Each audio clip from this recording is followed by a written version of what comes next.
Olá, eu sou a Miki, eu sou uma mulher branca, eu tenho os cabelos castanhos com algumas luzes louras, eu estou de óculos, o meu óculos tem uma armação azul clara, eu estou com os lábios rosa, um colar meio bege e uma blusa que ela é de fundo verde e tem umas folhas coloridas, vermelho, verde, amarelo. E atrás de mim tem uma planta e também algumas credenciais do Rock in Rio. E você, Anderson, como você tá? Olá, Mick.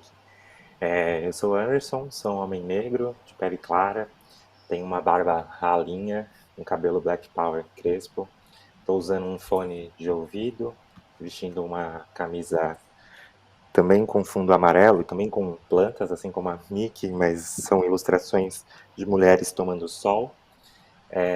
E atrás da rede, isso, também estou com um fundo amarelo, em Salvador. Bom, E eu sou você, Gilberto, como Gilberto. tá? Bom, eu sou Gilberto. Estava esperando a dica. Eu sou Gilberto, eu sou um homem branco, gay, estou de óculos, tenho cabelos brancos,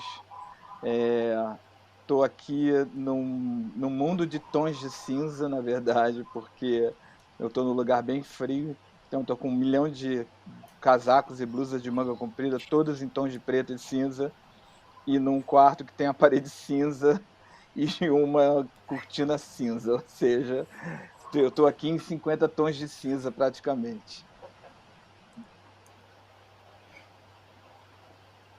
É, Vamos lá, Gilberto. Mick, Bom, pelo volta. menos eu e o Anderson estamos conversando, não estamos conversando essa falta de cor aí, Anderson? Sim, sim, tá Então Pois é, eu tá, compensando. sou um gente, muito destaque bom, aqui tá? na história. É isso. Bom, primeiro, bom demais ter vocês comigo nessa conversa.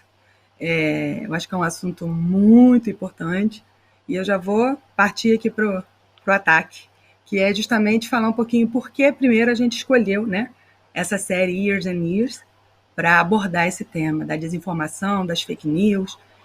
E eu só queria falar para quem está assistindo a gente que não assistiu a série Years and Years, eu prometo que eu vou tentar não dar spoilers, mas mesmo quem assistiu, acho que pode voltar depois dessa conversa e tentar buscar novos ângulos, né, do que a gente vai falar aqui. Mas basicamente, para mim, essa série é uma mistura assim, de Black Mirror com Handmaid's Tale, porque ela tem uma coisa meio futurista que a gente parece que é uma distopia, mas que no fundo, né, vai ter uma conversa depois da minha aqui, da nossa, que vai justamente falar sobre isso, né, sobre como a ficção nos ajuda a entender a realidade. Na verdade, ficção não é nada mais, nada menos que alguém pensou. Então, se pensou, pode acontecer. E é justamente nessa história, em que acontece na Inglaterra, no ano de 2019, 15 anos se passam e a gente vai acompanhando a história acontecendo e a vida das pessoas sendo absolutamente transformada pelos fatos. E um dos fatos é justamente de uma política, né, que ela é uma, como fala, quando ela é independente. É uma política independente, sem partido, ela fundou um partido para ela é piadista, ela inventa as verdades dela, ela não vai a debate, ela não dá entrevista, ela tem um canal próprio em que ela fala com os seus eleitores. Na brincadeira, Viviane Hook foi eleita primeira-ministra da Inglaterra e o resto é história. E aí, eu acho que o ponto principal, que eu vou até perguntar para o Gilberto, né? Essa série é mais uma razão pela qual a gente tem que ter muito cuidado com os conteúdos que a gente consome, com as fontes que a gente consome. É melhor a gente consumir uma montanha de informação rápida, superficial, ou é melhor a gente consumir menos informação, mas ter contexto, saber que a fonte é confiável? Como é que é isso, Gilberto? A gente tem aí dois fenômenos clássicos de desinformação que essa série explora. Uma delas é o seguinte: a gente passou a ter acesso a muito mais informação do que a gente tinha antes.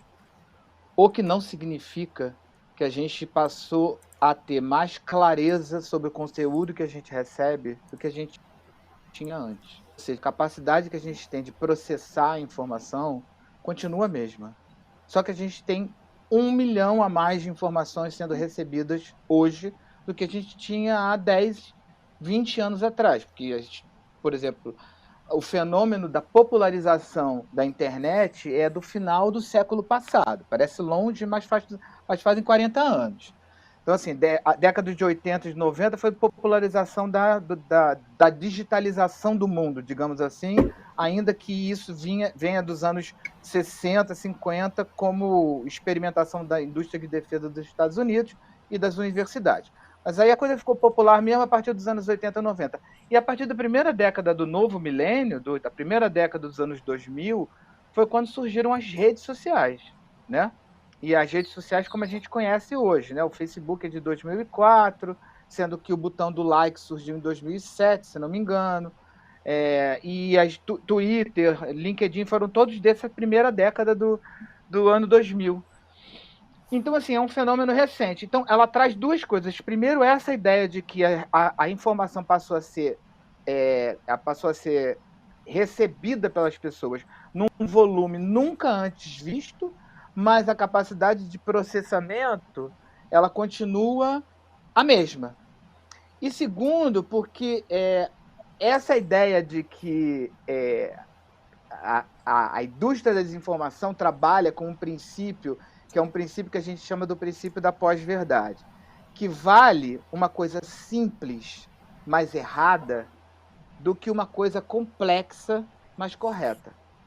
Porque, ainda que correta, a coisa complexa exige um nível de pensamento e reflexão e pensamento crítico que as pessoas se desacostumaram a ter, justamente por conta dos algoritmos que entregam a ela aquilo que elas querem consumir e aquilo que elas querem pensar, certo? Porque toda vez que você clica ali, curtiu, ou que você faz um comentário, ou que você compartilha,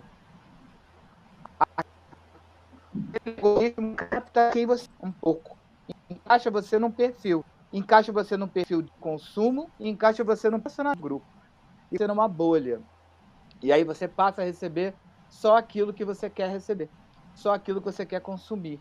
Então, são dois problemas paralelos, típicos da tal da pós-verdade, digamos assim, que essa série explora muito bem, né? Então, ela se elege, né, na base das coisas simples, porém erradas. Ela não aborda nada complexo, ela traz respostas simples para problemas complexos, que é uma coisa que as pessoas adoram, porque não exige que você reflita muito sobre a coisa, né? Todo mundo acha que tudo é preto ou branco, quando na verdade tudo são infinitos tons de cinza. Então é muito mais fácil você acreditar que uma coisa é só preta ou só branca, do que ter que refletir sobre matizes de cinza. Então a série vai aproveitando muito isso, ela demoniza os imigrantes são os problemas. Então, assim, ela vai tratando esses assuntos com muita inteligência e vai tocando em todos esses grandes fenômenos da desinformação, até dar no que dá, né? Que eu não vou estragar quem não viu a série, mas ela, né, não termina exatamente maravilhosamente. Você veio de cinza por causa disso, Gilberto? Todo de cinza para Não, eu vi no que tinha no guarda-roupa. Porque é isso mesmo, né, Anderson? As pessoas estão... A forma como a gente consome conteúdo mudou muito, né? Antes a gente esperava o jornal chegar, antes a gente abria o jornal, ia ler, cada um lia a sua parte favorita. Agora a notícia vai chegando para a gente de 500 milhões de formas, né? Isso que o Gilberto falou, somado a essa forma diferente de consumir conteúdo, o que aconteceu aí com essa... A gente ficou mais preguiçoso? Eu acho que, pegando um pouquinho desse gancho do Gilberto, da cor do Gilberto, acho que a série também pode nos dar dois caminhos possíveis e futuros, né? Um pouco e aí é o caminho que eu acredito, que é o da esperança e do o que é que vai vir depois de tudo isso. E o outro caminho estamos realmente indo ladeira abaixo, e aí é o mundo cinza, o mundo colorido, assim, se a gente fosse brincar com as paletas de cores. Mas olhando para o nosso feed hoje, eu acho que a gente consegue perceber um pouco, né, e a série também traz muito isso sobre o uso das redes sociais, começa a perceber um pouco sobre essa avalanche mesmo que o Gilberto também comentou, que a gente está todo dia, o tempo todo, sendo abarrotado de informações. E estamos abarrotados de informações superficiais, né? Que a gente não consegue apagar, porque vivemos hoje como eu posso dizer, num lugar tão do imediatismo, né? Numa onda tão de imediatismo, a gente consegue se aprofundar as informações. E as pessoas gostam disso, né? As pessoas gostam disso.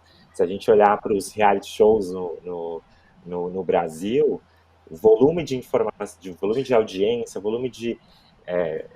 Pensando sobre ações, né? As votações dos reality shows. Tem recordes e recordes. Ano passado e esse ano foram recordes de, de, de votações online. E aí, às vezes, hoje, nas redes sociais, a gente fica recebendo aquelas votações do Senado e online, e aí você vê a quantidade de pessoas que estão votando ali, é muito, muito baixa. Isso porque eu acho que tem um volume muito grandioso de coisas acontecendo e informações sendo recebidas. O nosso feed hoje é isso, a gente vai se balizando, né, pelos algoritmos dos feeds, e aí acaba mais recebendo, e aí às vezes eu me sinto, às vezes, correndo atrás da notícia, porque eu estou recebendo tanta coisa que eu não sei o que é verdade, e aí eu mesmo vou tentar ir atrás e buscar o que é o certo, o que é o que está acontecendo mesmo. Mas esse volume é um volume que ele é grandioso e a gente não aprendeu ainda a lidar com isso. A gente não aprendeu, os nossos pais não aprenderam e os nossos, sei lá, os meus sobrinhos não aprenderam também, né? Os meus já têm sobrinho neto e também não aprendeu, e aí a gente está nesse momento de, né, o que é tudo isso para tentar entender para onde que a gente realmente vai, porque hoje o volume é insano. Eu vou até aproveitar isso, né, e perguntar aí, o que a gente pode, Gilberto, você que está aí à frente da lupa, você que é um jornalismo experiente, e aí saiu de produzir notícia para checar a veracidade das notícias, né? Existe alguma coisa que a gente pode fazer para a gente estar mais focado nessa busca por informações relevantes, se informar, estar realmente informado? O que a gente pode fazer? O que os personagens de Years and Years podiam ter feito e que a gente pode fazer também? Bom, sigam a lupa. Mas assim, além disso, primeiro. eu acho o seguinte, eu acho que a gente tem dois caminhos aqui. Um caminho de prestar atenção, não se deixar levar por apelos emocionais. Porque uma das estratégias de desinformação mais clássicas é justamente você apelar para a emoção de modo que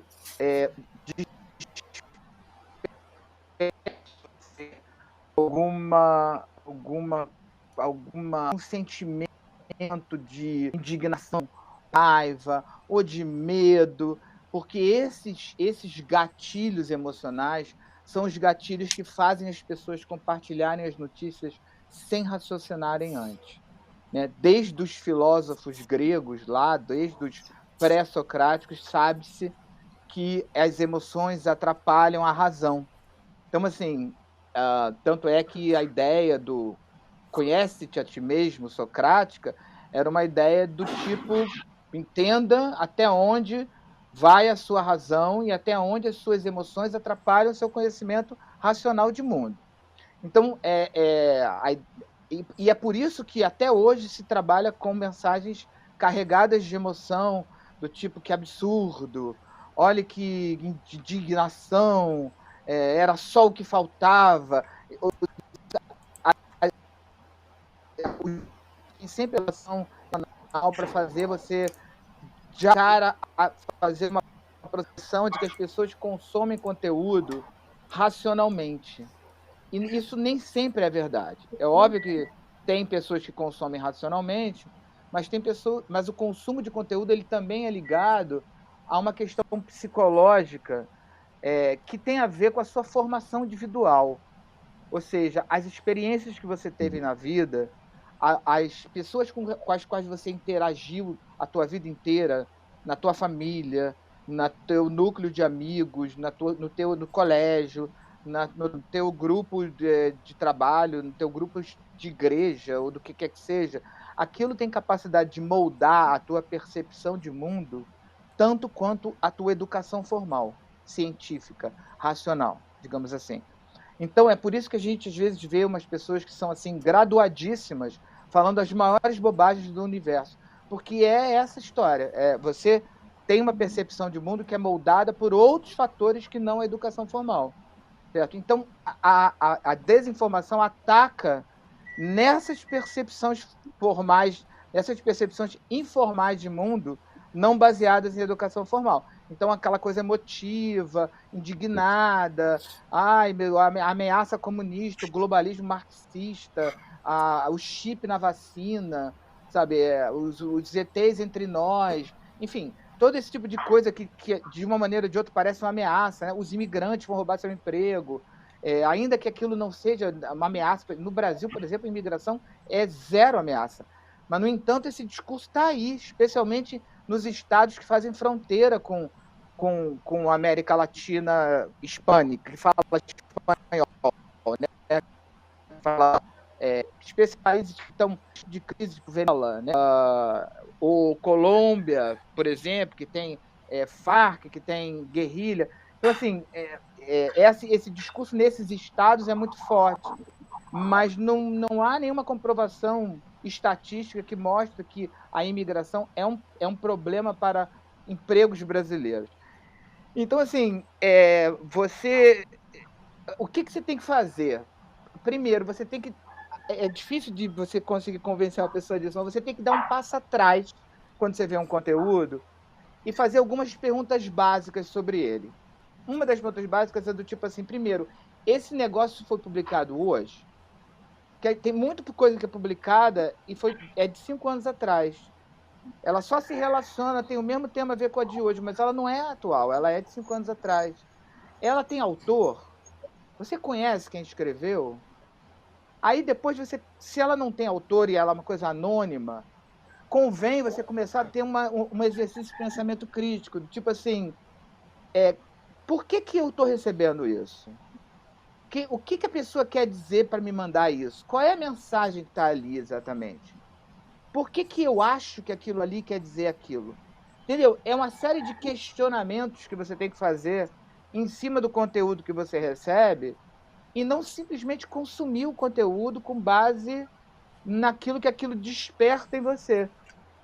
Mas isso é um exercício, entendeu? Eu posso dizer para você que você tem que fazer isso como uma sugestão, mas isso é mais do que um conselho, porque isso é como dizer para você, cara, para de fumar, porque o fumo faz mal à saúde. Sabe? Ok, você pode falar, olha, É o que realmente o me médico convenceu. prescreve, né? Exato, Porque mas quando o assim, médico você prescreve, a gente segue. faz, porque o médico está mandando, né? Exato. Sim. Anderson, Posso conta aí. tentar... Você tem experiências aí. Até queria que você explicasse um pouquinho na sua fala da Agência Mural, né? E por que você está nesse mundo também junto com a gente.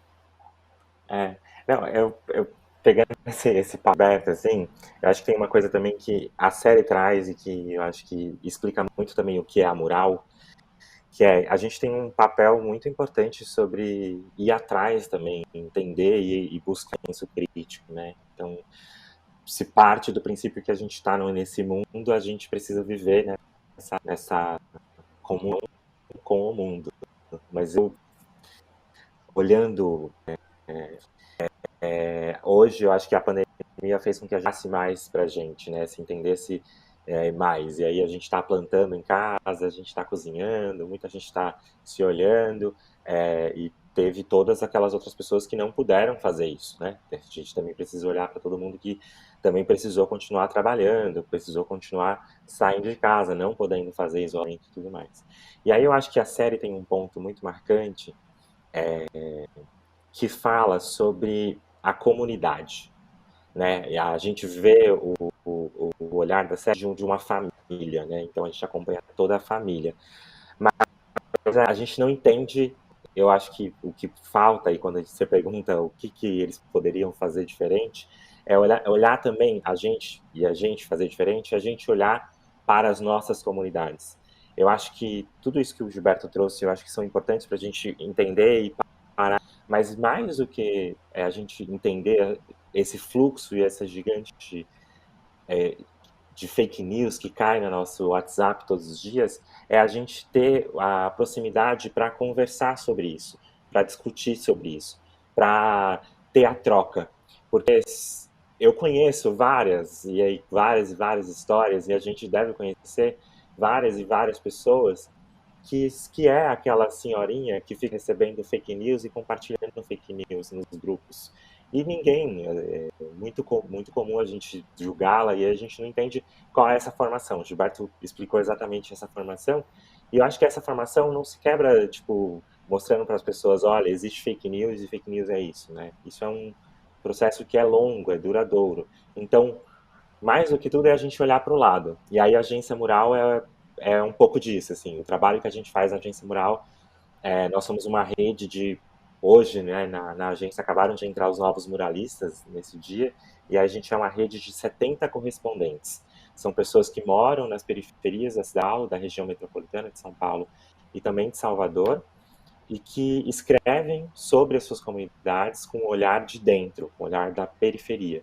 Então, a gente é aquele jornalista que está ali na rua, vendo e acompanhando a comunidade, tentando entender o que está acontecendo ali para a gente representar e levar, não representar, mas levar essa representação para a mídia, né?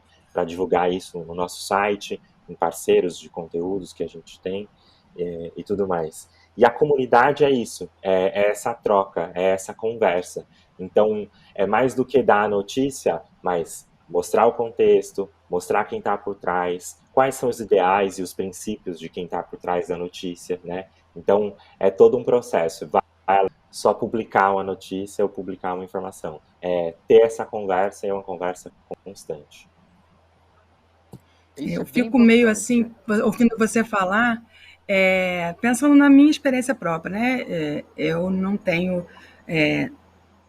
Bom, tem a sorte, a minha família, quando algum ou outro tenta, manda alguma coisa, a gente sempre chega lá na lupa, pega o linkzinho, manda lá no grupo, fala, gente, ó, presta atenção. Existem muitas formas de enganar a pessoa, como o Gilberto falou. Pode ser a mais letrada possível, mas vai ter aquela pegadinha, né? Então, mas às vezes chega aquele WhatsApp daquela pessoa que você não tem tanto contato assim, você fala, puxa, essa pessoa também. Aí você fica meio assim, falo, não falo. Eu não sei se, assim, menos profissional, é mais até pessoal de vocês. Vocês param para ir falar com essas pessoas e falam como, né? Que é um pouquinho do que o Anderson falou, mas eu queria ainda mais detalhe para ver se a gente cria uma rede maior ainda aqui dos humanorammers que combatem a fake news. Como é que a gente fala para avó, para tia, que, puxa, porque a pessoa às vezes pode se sentir meio, sei lá, burra, ou estúpida, sei lá o quê, mas a gente não quer que ela se sinta assim, porque ela não é assim. Ela não é isso porque divulga fake news. Mas o que a gente pode usar de argumento para a pessoa, pelo menos, ter uma pontinha ali de curiosidade e pesquisar? Eu posso começar Gilberto. contando um caso da minha, então vai, Anderson. da minha família, uma vez? Vou lá. Tem um caso na minha família que uma senhora que recebe, não vou aqui, né? Vou compartilhar esse vídeo da família, não vou expor aqui, mas que recebe, né, o fake news no WhatsApp dela e acaba compartilhando, às vezes não todas, mas porque, né, não todas as mensagens, mas algumas ou outras, como um remédio para curar Covid ou algo assim. E aí eu fui tentar ir mais a fundo para entender da onde ela recebe essas fake news. E normalmente essas fake news ela recebe de uma pessoa de super confiança dela, um vizinho de longuíssima data, que ajudou ela a fazer faculdade, ajudou ela durante muitos e muitos anos da vida, né? Uma corrente muito de amizade mesmo. E hoje ele é uma pessoa que acredita nisso, estudada, acredita nisso, mas acaba recebendo e passando. Então, é uma corrente. Primeiro, né, é uma corrente. Então, é isso. E segundo, é uma corrente de relação de confiança.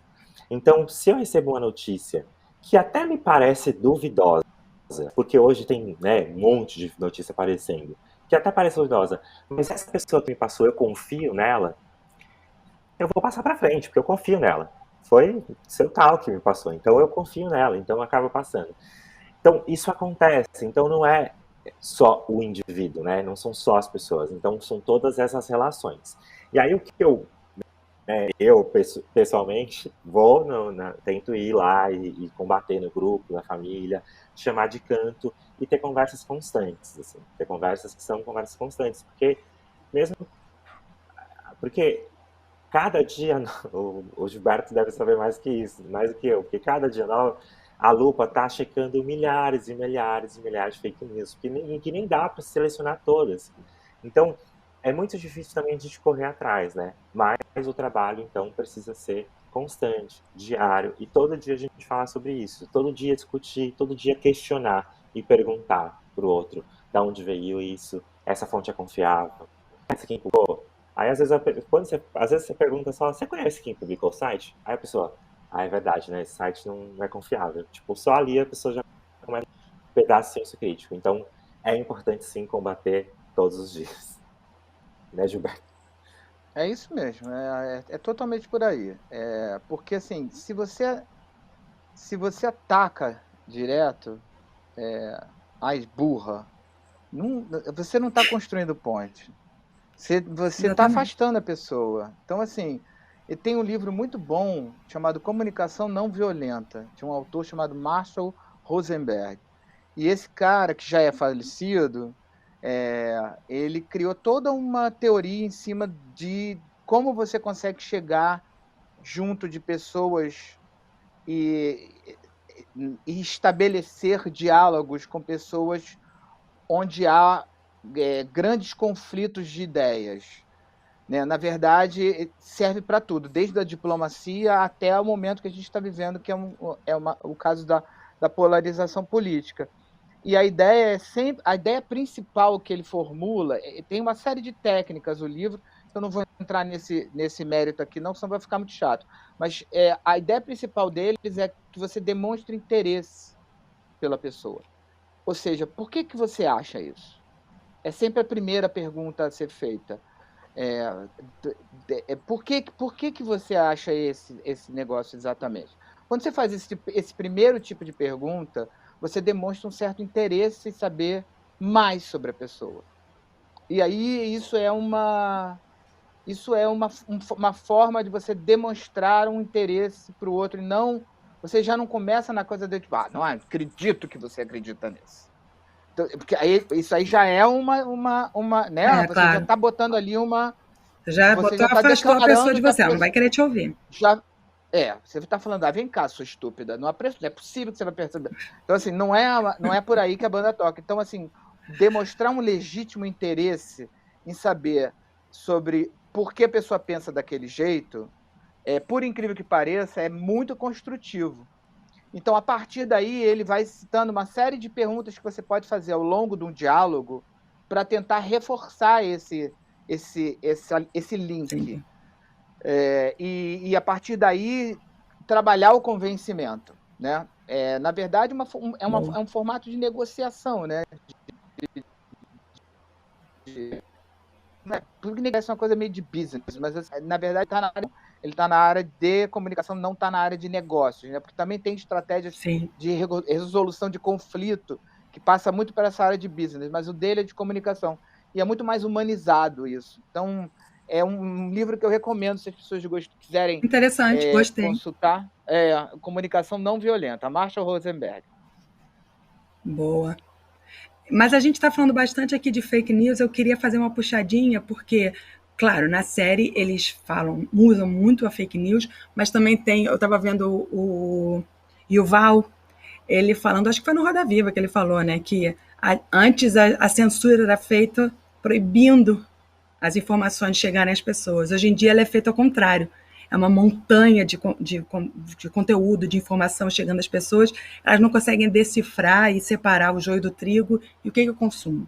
Então, assim, eu queria vou falar um pouquinho da minha rotina, de como eu busco, de como eu acho que a gente até se relaciona com as informações hoje em dia, acho que é uma boa palavra para a gente usar. E depois vocês me contam como que vocês fazem, que pode ser uma sugestão, né, de quem está aqui ouvindo a gente, porque, assim, se a gente for parar para se informar sobre tudo, a gente não vai saber sobre nada e a gente vai ficar completamente louco, né? Porque uma ansiedade é a tal do FOMO, que está com medo de perder, e eu já estou no JOMO, que é a alegria de perder, né? JOMO, Joy of Missing Out. Se alguém fala uma coisa para mim assim, você viu sei lá o quê? Isso não é nada mega relevante para o futuro da humanidade, eu fico muito feliz de falar, não vi não. Porque não dá para a gente se manter informado sobre tudo. A gente nem deve ficar informado sobre tudo, eu acho.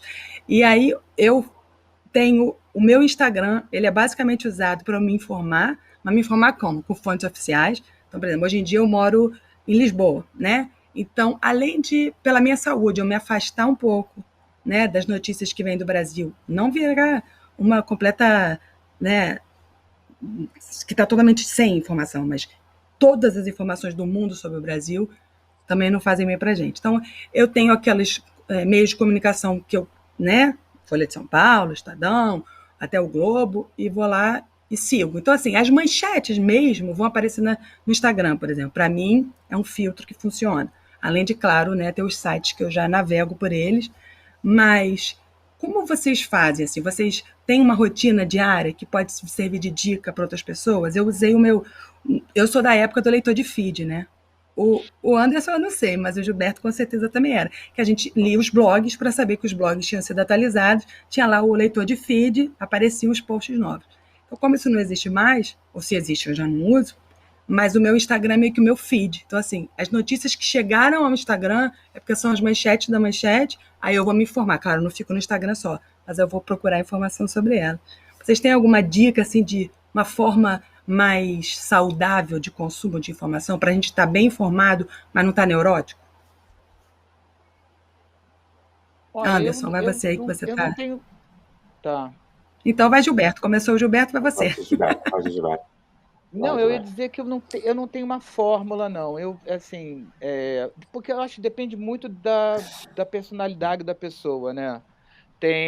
Se você, por exemplo, eu leio Folha de São Paulo, jornal, leio portais de notícia, basicamente o UOL G1, e leio as plataformas de mídia nativa digitais, que eu conheço já há bastante tempo, e aí vai da Agência Pública, Nexo, Poder 360, Congresso em Foco, Agência Mural, vai As Minas, Gênero e Número, Ponte Jornalismo, Repórter Brasil, Amazônia Legal. Depende da onde é que eu quero traçar a É uma informação, vertical sabe? também que você quer ter, né? Além da Porque notícia, alguns você são também tem as gerais de verticais. jornalismo, outros são específicos de jornalismo com temas que me interessam, sabe? E outros são temas que eu preciso ter conhecimento porque não fazem parte da minha realidade, mas eu tenho que prestar atenção naquilo. Sim, Justamente importante. porque não fazem parte da realidade, mas eu preciso prestar atenção naquilo. Então, assim, então é um mix de coisas, de lugares onde eu vou buscar as fontes. E eu assino algumas newsletters também, principalmente de comunicação e de jornalismo, que também me entregam já também coisas de manhã, onde eu vou pegando uma seleção de coisas que, às vezes, até eu não preciso nem ler as coisas que estão acontecendo, até porque em determinadas situações a mídia tradicional do dia seguinte, eu já li no dia anterior, né? Ali a mídia que eu digo, a Sim. mídia impressa, né? Aí a mídia digital, inclusive a mídia impressa do dia seguinte já foi dada na mídia digital do mesmo veículo no dia anterior. Então, assim, é Sim. meio para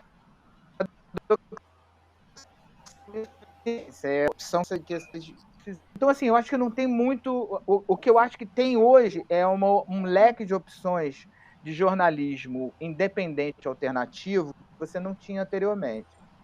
Então, você pode consumir hoje coisas que têm muito mais a ver com o teu universo e a tua realidade que não era possível de ter. Então, assim, por exemplo, se você morar, se você é de Janeiro, e aí não vão, são do Rio, não entender muito bem, mas se você mora em Cascadura, hum,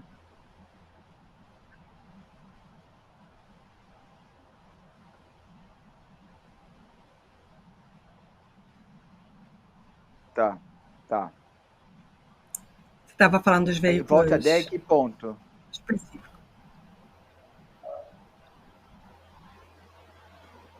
Que horas começou a oscilar? Quando Vamos você, voltar eu em acho, que Gilberto, momento? que foi quando você começou a falar do jornalismo independente, os canais de jornalismo independente.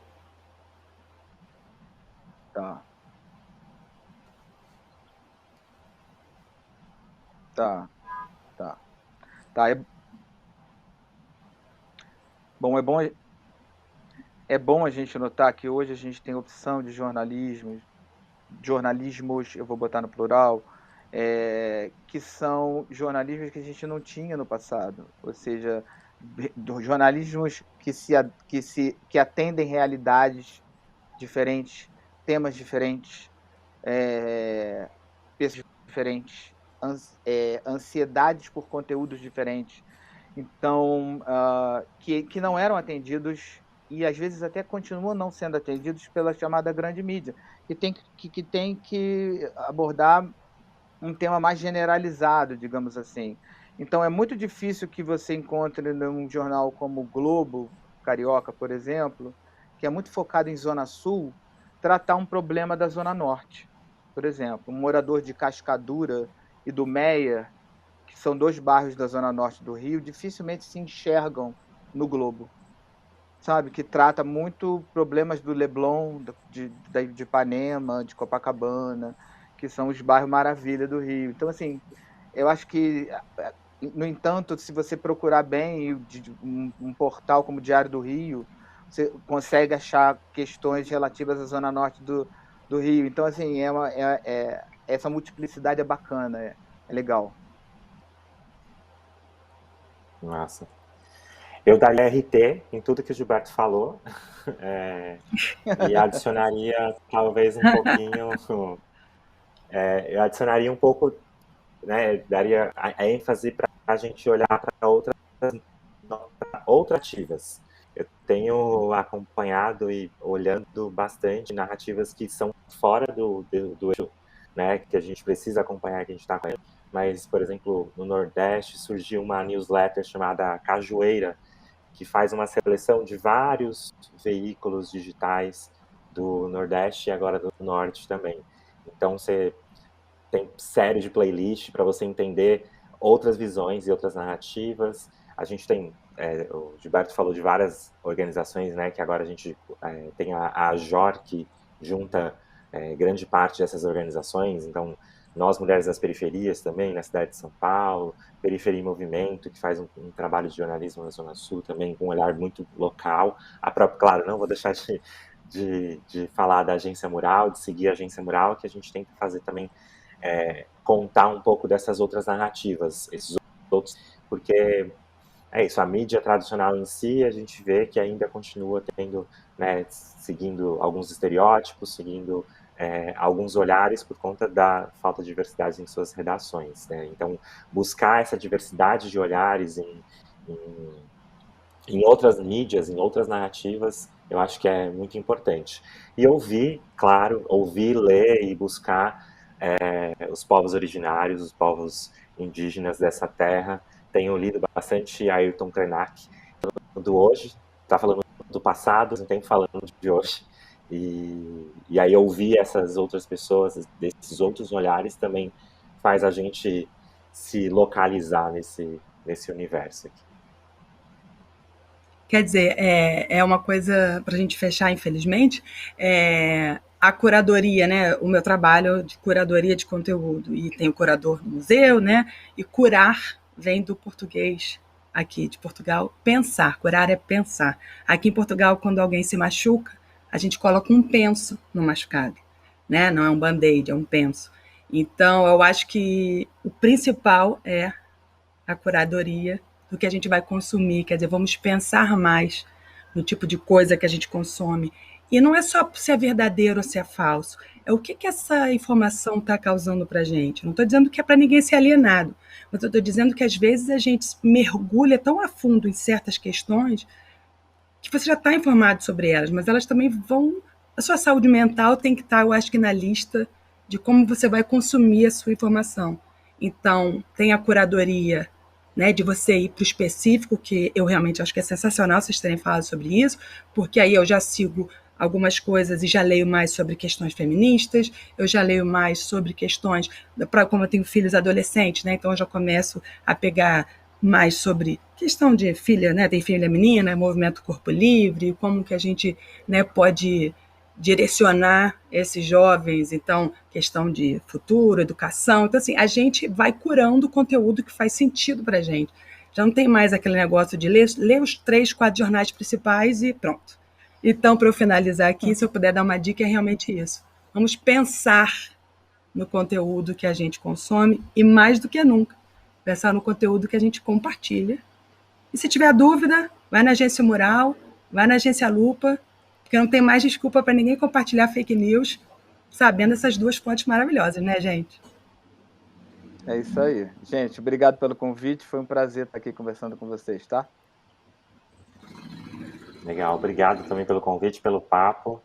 E sigam realmente a Agência Mural, que a conversa continua lá.